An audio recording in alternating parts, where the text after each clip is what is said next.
Welcome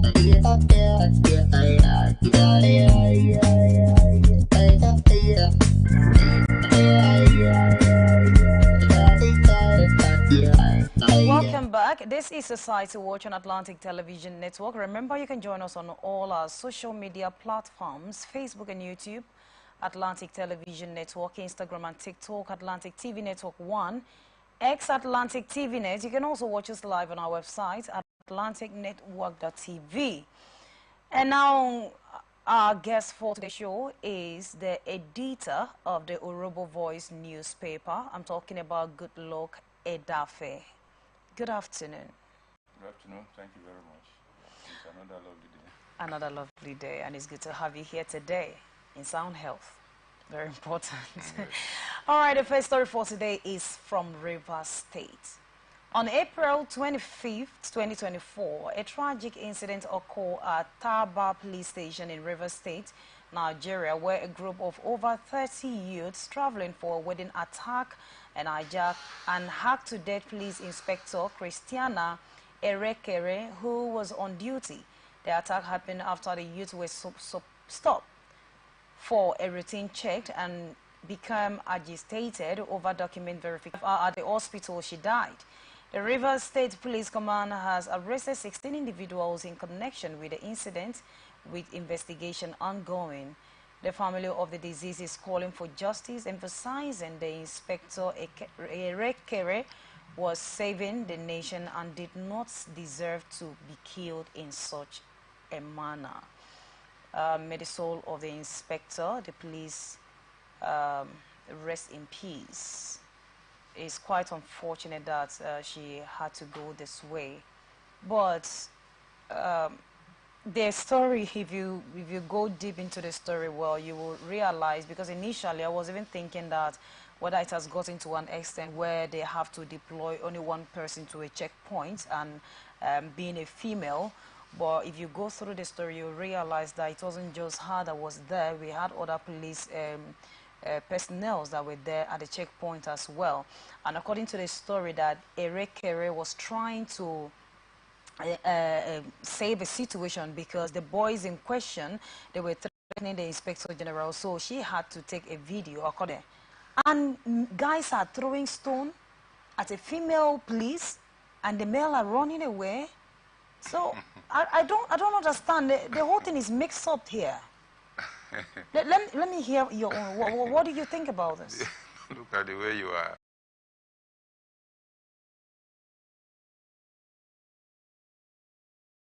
To be able to prove that indeed you didn't do anything wrong, and a policeman or a policewoman or any security operatives harass or brutalize or whatsoever you may call it. So I'm wondering, I'm trying to, I don't know if it can make sense to me. What was the videoing? What exactly was it for? Is there no way they can add, as in, I'm talking exactly, what does it really mean? Well, before video came, it's all part of the issue we are discussing. Before video came, cases were established in courts. But the modern judiciary that we have, they look for every solution so that this kind of thing will not happen again. We are not expecting this tomorrow, and in the future. Yes, obviously, we need to be very cautious in any way, both parts. When you say you are a security officer, if you just video somebody, why are you videoing me? Did I commit any offense? Somebody want to know. You know, you should be able to explain to me, but sometimes the officers, some of them, because they wear uniform, they wouldn't want to come in terms with you, you know, but they just, I've done it, but for what? One would need to know. So for me, it's a very sad story, so to say. It's a sad story. And the pain of it is that we have lost somebody, and it's now going into legal adjudication. That's the way it's going to be now. Because it's now become a case of murder, not just murder, killing an officer on duty, so to say. Well, we still need to go back to the basis. We must ask the question that we need to ask. How did we get here? How did our youth of many years, very peaceful youths of many years, become suddenly violent? Was met with celebration by workers. Obaseki praised the labor union for their cooperation, highlighting the state's effort to improve workers' welfare despite economic challenges. The governor expressed willingness to adjust further if necessary, pending the outcome of national negotiations on the minimum wage. The head of service and the president of the Trade Union Congress commended Obaseki's commitment to workers' welfare, service, and improving workers' condition. Congratulations to Edo State civil servants. Edo State Governor Godwin Obaseki announced an increment in the minimum wage for workers in the states from 40,000 to 70,000 effective from May 2024. That's first. And then the governor said the depreciating value of our country's currency, that's with it, as we're talking about the naira, and the rising cost of living, it makes sense to introduce new minimum wage for state workers. Remember that the federal government introduced 30,000 minimum wage to workers, which that was mostly for lecturers, and some of them were crying out that they've gotten. I mean, they've not gotten, while some were rejoicing that they have gotten. And according to them, it wasn't even enough to do anything. And then Edo State, they were at the stage of 40,000, and the governor has increased it to 70. You know, we have been talking about the negative, and this is something that we should praise the governor. Yes, the comment on. So what do you think about the governor's act of kindness? Is it really an act of kindness? Do you describe it as an act of kindness? So how do you describe it? It is performing the duty of your office. Oh. When you want to become a governor, you must provide the governance to the people. And governance is about enhancing the welfare of the people. Somebody was telling me yesterday that they just cook a pot of soup, 25,000 naira. So, and if you pay that person 30 naira minimum wage, so after that soup will finish, that person will is left with 5,000 naira throughout the next, the whole weeks and the month. And that is why the governor has increased Yes. the wage, minimum wage, to 70,000. See, what we must understand is that politicians, civil servants, and those who do not work for government,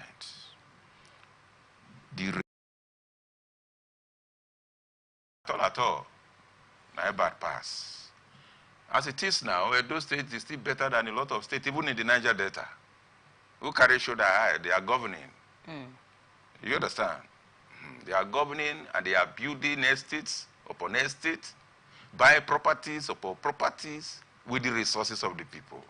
Yet you cannot pay the people 30,000 naira minimum wage. We are still fighting over it, 30,000 naira minimum wage. Some states in the Niger Delta are still fighting over it over the years. In their 8 years of governance, 30,000 minimum wage they have not paid. So with what you have said, So, with your analysis now, will you say that Obaseki has done great? comparatively, otherwise, but when we put it on a conventional scale, that belong to the entire people. Don't use your office to divide the people. This group did not vote for me. Oh, this group did not support us. Therefore, a road cannot go to their community. Then you are just an idiot in government. And that's the truth. You are just somebody who should be weeding the farm somewhere that they brought to come and become governor. When you begin to use a state office to create enmity, to say who is the enemy and who is your enemy, and you are in a public office, then you don't know why you are there. And that's the pain we're having in this country. So with the level, the government has done something. Naturally, we don't even need to beg for it. Once you come into your office this morning, you know what is lined up for you to do. So when you do them, you don't need your boss to begin to clap hand for you. Oh, like later, you have done this. That is your job. You do it. And if you do it well or exceptionally, if it is within the policy of the organization that those who excel in their performance of duties, they have this extra reward, it becomes the decision of the organization. But not when you just carry one leg, we will clap hand for you. If you just carry one leg, we clap hand for you. As if you have an estate, you now drive limousine, you now have fleet of, and all the rest of the people. They are now at your beck and call.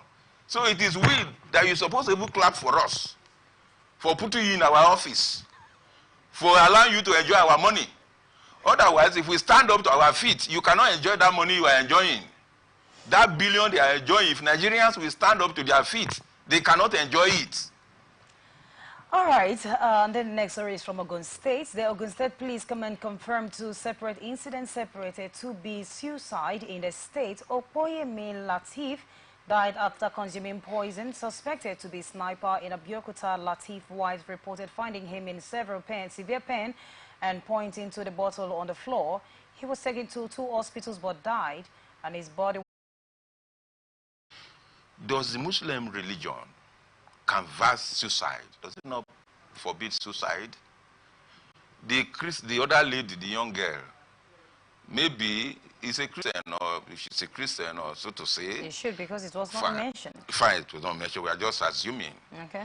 Does Christianity allow suicide? So, if you put all together, beyond economic challenges, we are people who don't keep to the tenets of our religion.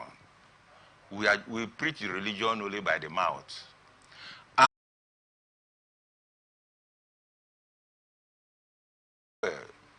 the message of the cross is peace to a dying soul. If you preach that, I've said it many times, that the gospel Jesus died for, it's not popular in Nigeria. All right, so we'll come back to this. You understand? We'll get back to this story. This is Society Watch on Atlantic Television Network. We'll just go on a very short break. When we return, we will dive back into this story of a young man and a girl committing suicide. Let's go on a short break. From the line across the ocean to the land beyond the mountains, through the Sahara, we bring all sport news, live analysis, expert discussions on trending stories in politics, business, socio-economy, sports, and documentaries. So catch all the updates only on ATN.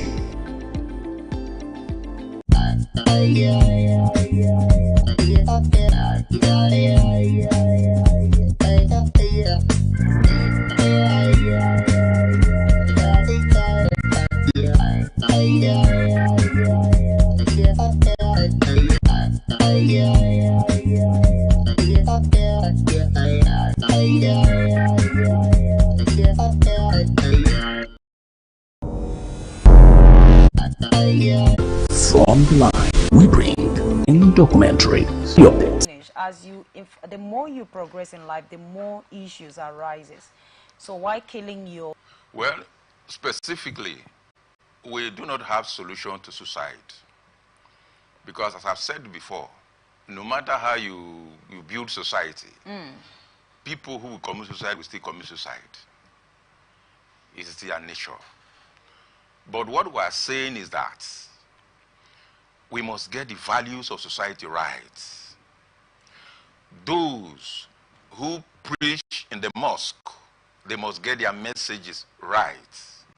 Those who preach in the churches, their messages must be right, such that you don't preach a message that will hype the expectation of a people.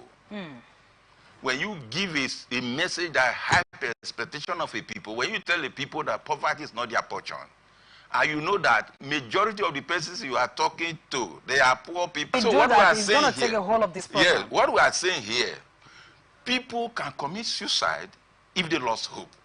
But the religious bodies, I'm trying to, apart from government doing what it's supposed to do, the religious bodies must give hope to humanity. Okay. They must preach the gospel of hope, gospel of encouragement. Your tomorrow is always be better than today. They must give that message of hope. But again, like this little girl now committing suicide, we can't see exactly, but 24 today, years. yeah, but today you can see love is a lot of issue in our environment. All right. Love is a big issue in our environment today. We really can't tell. But then, love is an issue in our environment. A lot of young persons are dying because of love. Okay. So, it's all things put together. Okay, so this is we telling you, of course, we know that depression is real, but you have to check up on your loved ones, put a call through, ask them how they are doing, get something for them. Check up on your loved ones, your people.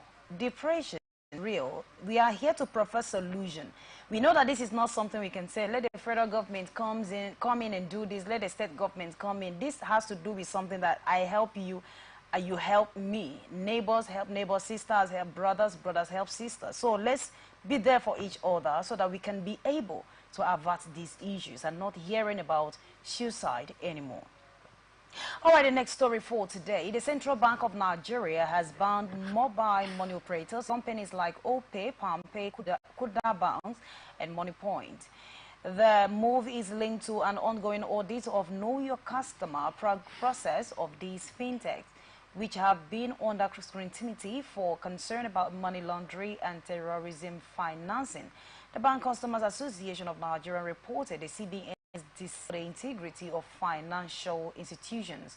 Some customers expressed concern about the safety of their fund and the reliability of these platforms.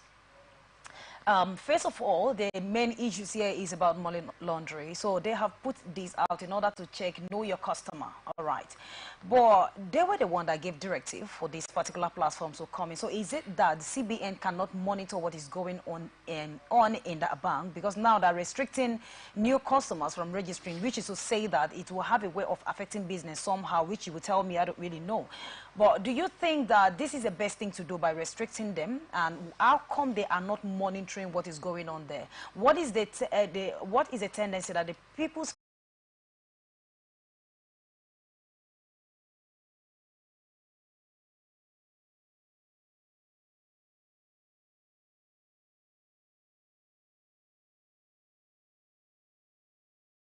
You know the kind of business they want to do. It's not as if you were new to them.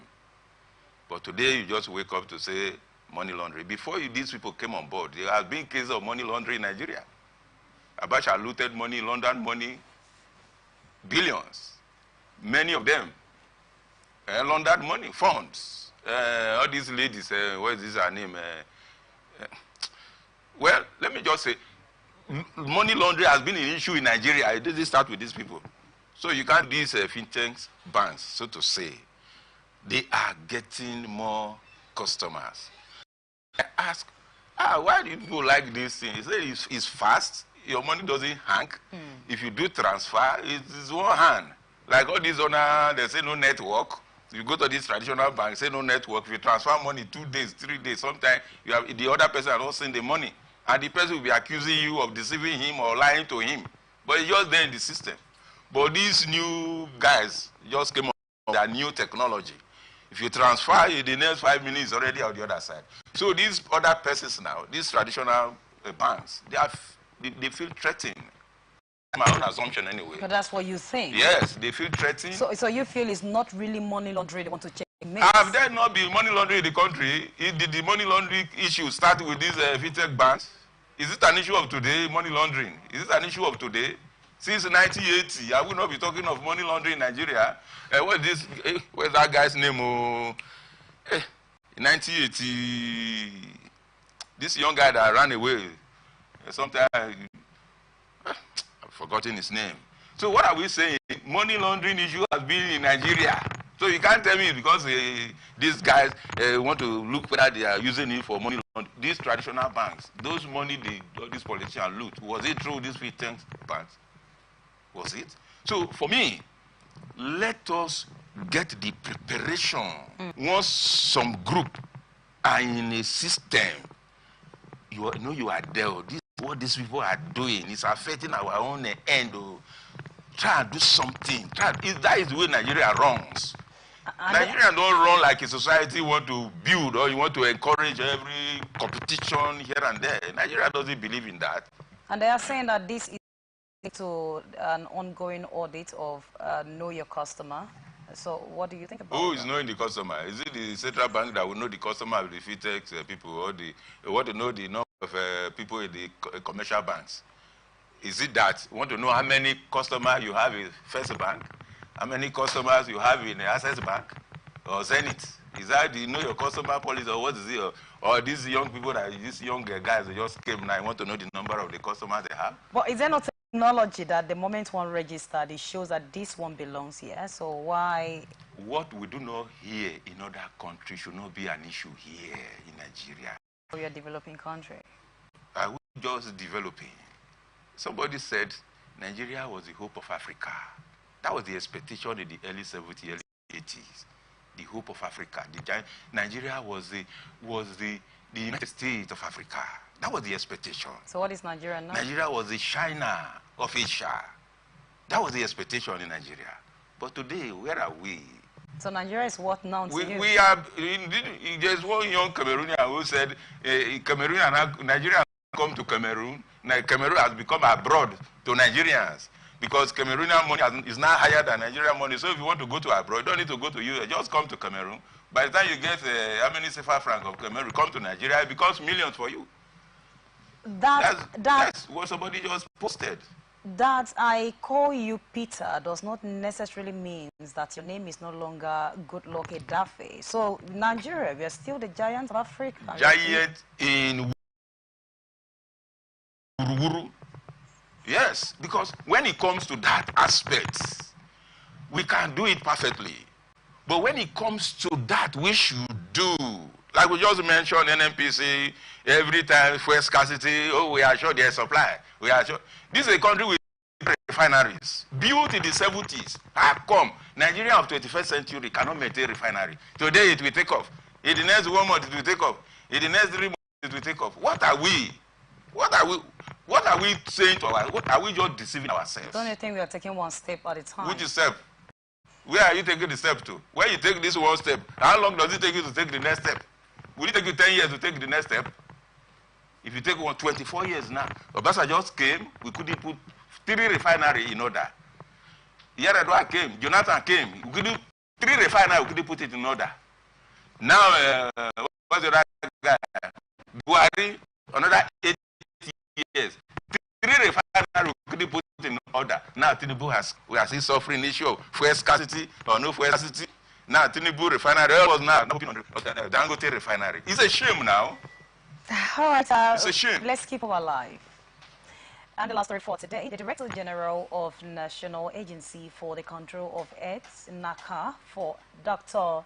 Temitokbe Loy, stated that Nigeria has the highest burden of children born with HIV/AIDS in the world. She emphasized the need for increased advocacy, sensitization, and awareness to prevent mother-to-child transmission of HIV.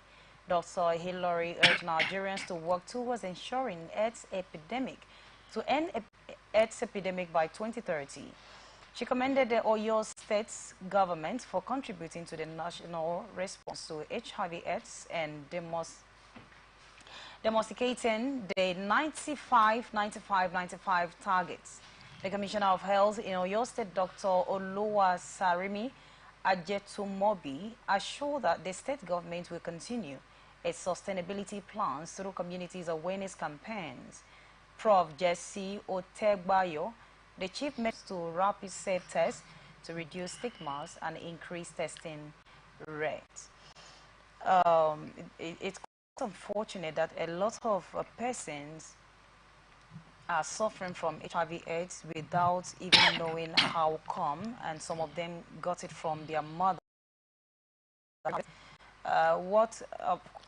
They have talked about sensitization, and also that they will take it upon themselves, and according to what they're saying, in 2030 that this will come to an end. What is the possibility that that will happen? Because I know we have been talking about this epidemic in the country for quite a long time now. Well, they are agency of government. I will not question their statistics. Otherwise, first of all, you should be able to get the statistics all over the world to be able to be sure that Nigeria is the highest country all over the world with the issue of mother-to-child HIV. But they have said it, Nigeria is the highest, so we're going to take it that way. Secondly, you said it's going to end by 2030. Is it that by 2030, those who are now infested have all died?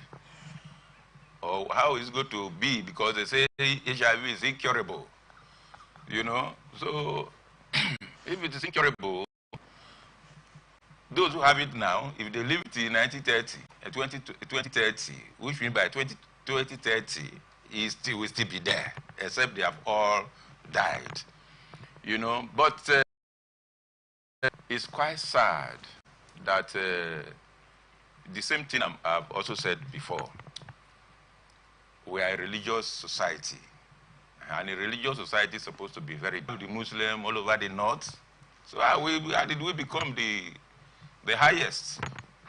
So we need to reorganize our society.